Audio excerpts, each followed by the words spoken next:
આજે રાજકોટના જીવા પર જે આપણે આરોગ્ય વિશે શું કહેવા માંગો સાહેબ?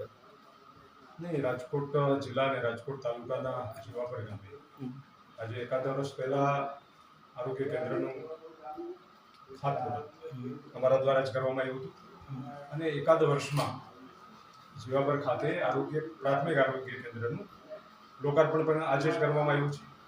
એટલે ટૂંકા ગાળામાં એટલે એક વર્ષની અંદર આ બિલ્ડિંગનું કામ પૂર્ણ થયું અને આરોગ્ય કેન્દ્રમાં જીવાપર ગામ તો ખરું પણ આજુબાજુના જે ગામડાઓ છે એમને અહીંથી ડાયાબિટીસની પછી અલગ અલગ પ્રકારની તાવ બીજી અન્ય રોગોની દવાઓ વિનામૂલ્યે મળવાની છે.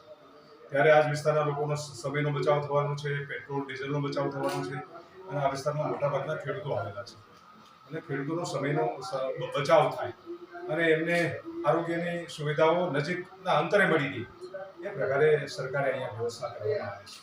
કેટલા ખર્ચે આ બનાવવામાં આવ્યું છે? લગભગ આ 33 થી 34 લાખના ખર્ચે પેટા આરોગ્ય કેન્દ્ર બનાવવામાં આવ્યું છે. બેન તમને કહું